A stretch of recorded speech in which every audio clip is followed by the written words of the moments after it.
આજ તો આખો દી આપણે ઊભા રહીને ટાઈમ પાસ જ કર્યો છે. કેમ કે આપણે હવે જવાનું હતું 100 કિલોમીટર. કટક હવે 100 કિલોમીટર છેટું હતું અહીંથી. પછી આખો દી આપણે નાહી ધોઈને ફ્રેશ થઈને મસ્ત હોટલેથી ભાઈ નીકળ્યા. આપણા ભેગી બે જે ગાડી હતી એ વહી ગઈ અલગ, એક વહી ગઈ રાજા ખડી અને એક વહી ગઈ રાવલ કિલ્લા. હવે આપણે એકલા જ છે અહીંથી, કેમ કે હવે નજીક છે આપણે જવાનું. चले एक काम कर 200 रुपया दे और 50 रुपया काट ओवर एक्टिंग के वजह. પછી આપણે હોટલે ગાડી ઊભી રાખી. આપણે કેમ કે ચા પાણી પીવા હતા, પણ આ ગાંડાને મેં કાંઈક કહું તો અહીંયા ઓડિશામાં લગ્ન કરી લે ને, અહીંયા રહી જાઉં હું એને એમ કહું, પણ માનતો નથી, ભાગે છે જો. પછી લઈ ગયો એને ચા પાણી પીવા. મેં કીધું અહીંયા કોઈક ગોતી લે ને, અહીંયા રે. મેં કીધું હા કાંઈ ગુજરાતમાં કાંઈ કામ એને અહીંયા રે મેં કીધું.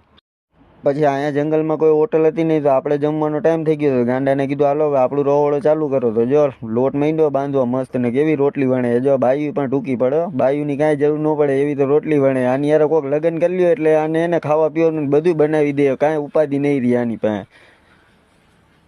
प्यारी समझ गई.